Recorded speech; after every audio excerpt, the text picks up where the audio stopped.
Assalamualaikum warahmatullahi ta'ala wabarakatuh. I am Al-Sukri Magidala Abdul Latif, and today I will tell you a short story of a young Bangsamoro revolutionary during the colonial time.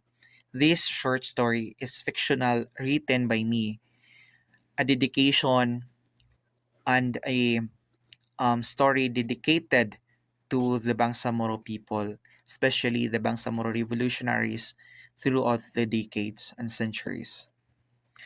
The story revolves to Amin. He was born in a village where the sea breathed slowly and the mountains watched in silence.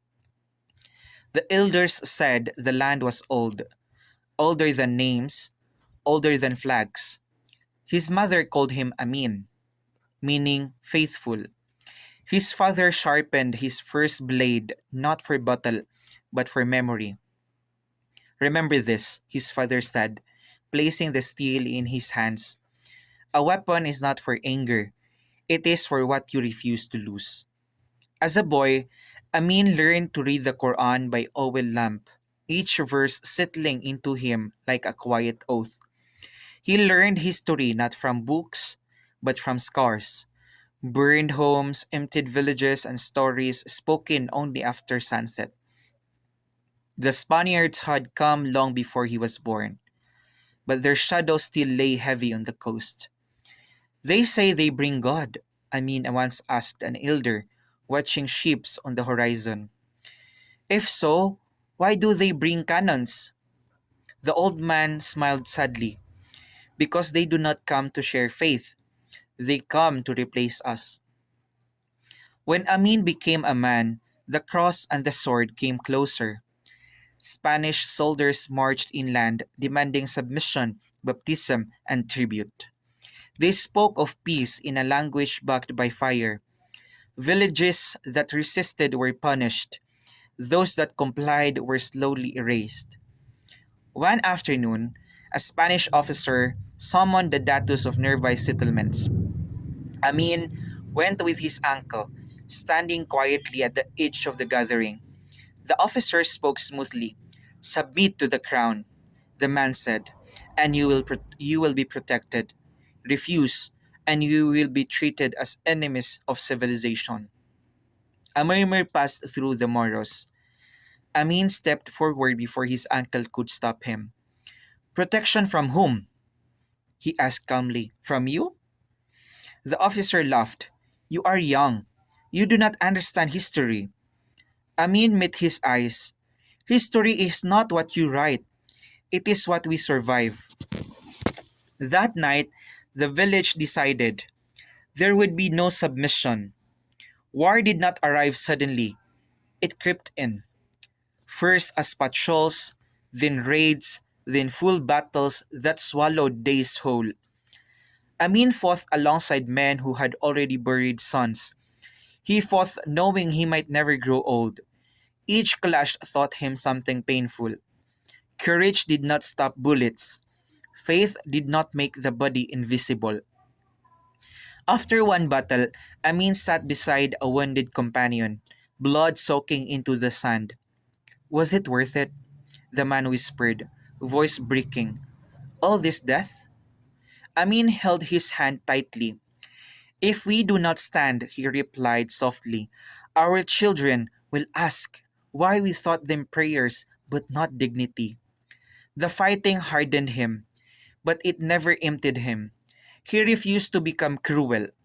When younger warriors spoke of revenge, Amin corrected them. We are not here to hate, he said. We are here to remain. As the Spanish forces grew stronger, defeat became inevitable. Ammunition ran low, hunger followed. Still, Amin refused to retreat inland. This shore remembers us, he told his companions. If we leave it without resistance, it will forget our names. On the morning of the final battle, the sea was unusually calm. Amin prayed longer than usual. One of the younger fighters noticed. Are you afraid? The boy asked. Amin smiled faintly. No, but I am aware. Of what? That life can end. Amin said, but a choice can last longer than emptiness, and also that a choice can last longer than empires. The Spanish ships opened fire before noon. Smoke filled the sky. Amin fought as if every step mattered, because it did. He was struck once, then again. When his legs failed, he fell to his knees on the wet sand. A Spanish soldier approached, weapon raised. Kneel, the man ordered. Renounce your cause and you may leave. Amin looked at the sea, then at the land behind him. His land. He smiled, blood on his lips. I am already kneeling, he said quietly, but only to God. The shot rang out. Amin fell forward, his body still facing the shore. There were no records of his name in Spanish archives, no monument marked before he died. But his story traveled through lullabies, through prayers, through the quiet pride of a people who remembered. Years later, an elder would tell children, he died so we would know this free. We would know this. Freedom is not given by conquerors. It is proven by those who refuse to disappear.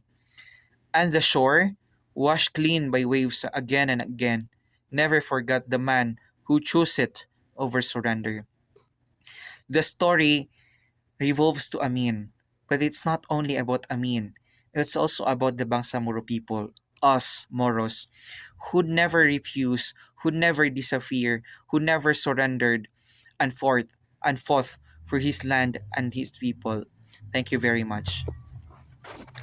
I decided to choose short story because that's the only creative way or a possible way for me to convey a message, as I cannot sing, I cannot also dance, I cannot I cannot play any instruments, I can only write, I can only speak. And I think it doesn't matter if I sing or if I write a short story and share it with you guys, because the most important thing here is the message. The message of the song, the message of the story, that matters a lot more than how it was conveyed and how it was written and how it was presented. I decided to choose uh, a short story dedicated to the Bangsamoro people, especially the Bangsamoro revolutionaries, because I think it is very important for us to at least remember them in a very least possible we can.